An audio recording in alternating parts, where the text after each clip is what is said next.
જય ભોળાનાથ મિત્રો, આજે છે તારીખ 12 બીજો સોમવાર શ્રાવણ મહિનાનો અને આજ રાતે એક ઝાપટું આવી ગયું છે આપણે એટલે તો જમીનમાં કરી દીધો છે ભેજ પૂરો કોરા બગડું થઈ ગયું છે અને મરચીમાં કામ થઈ ગયું નકર આપણે એને તાપમાન વધી ગયું હતું એટલે કલાક દીપ હાંકવી પડે પણ આજ કામ થઈ ગયું છે રેડી અને હવે આપણે ભાઈબંધ દોસ્તારને આમ થોડો રોપ વધ્યો છે બધાને આપી દેવું ને જો ફૂટ એ સારી છે આની એની ફૂટ જુઓ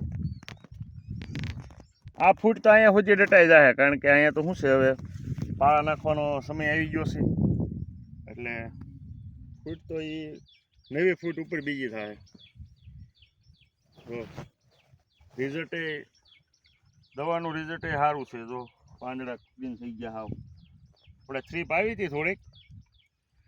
પણ યુપીએલનું અપાસે અને પ્રોક્લેમ બે સાટે એટલે ઈળું અને સુસ્યા પ્રકારની તમામ જીવાત એ બધી એક છંટકાવમાં સાફ થઈ ગઈ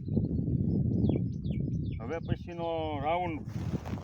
હલકો કરવો પડે કારણ કે એક ભારે ને એક હળવો એક ભારે ને એક હળવો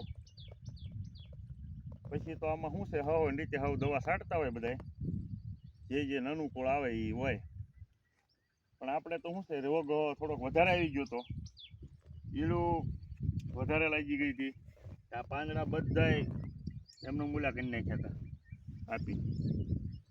તો તમે અત્યારે મરચી સરસ થઈ ગઈ છે અને હવે થોડાક જેમાં ફ્લાવરિંગ ચાલુ થઈ જાય કારણ કે આને કાંઈ હાઇબ્રિડને કાંઈ વાર ન હોય થોડોક સમય જાય ત્યાં મંડે આંકડા આવવા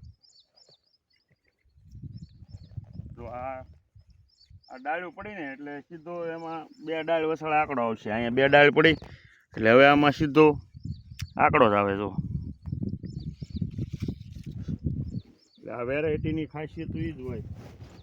ફીડમાં તમારે થોડાક ટાઈમમાં એની માવજત જે કરવી પડે એ કરી નાખવાની પહેલાં આપણે દેશી મરચી વાવતા તો એ નોરતા સુધી એમનેમ રહેતી અને પછી નોરતા પછી માવજત કરતા અને એવું બધું થતું પણ આમાં એવું ન હાલે આમાં તો તમારે દવા કે ખાતર કે ગમે એકાદ 2 દીનો ફેરફાર હાલે જ નહીં તમને એમ થયું કે કાલ આજ રોગ આવી ગયો છે તો તરત જ દવા છાંટવી પડે નકર રોગ આમાં તરત વધી જાય હવે વાતાવરણ એ આજ સારું છે કારણ કે હવામાં ભેજ પૂરો છે ને ગરમી વધી ગઈ છે એટલે આપણે ગમી મોલ હોય એ તરત કોળે પણ હજી જે રાત્રે હવામાન ખુલ્લું થવું જોઈએ ને એ નથી થતું કારણ કે હાવ એમને મહિના થાય એમને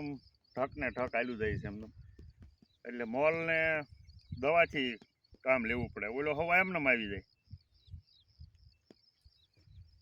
હવે આપણે આ વધારાની એક ઓળી જે રોપની નાખી હતી એ હવે આપણે જેટલો સોંપવાનો હતો એટલો સોંપી દીધો હવે આને એકારે ખેંચીને ગમી ત્યાં ટ્રાન્સફર કરી નાખવાનું હવે આપણે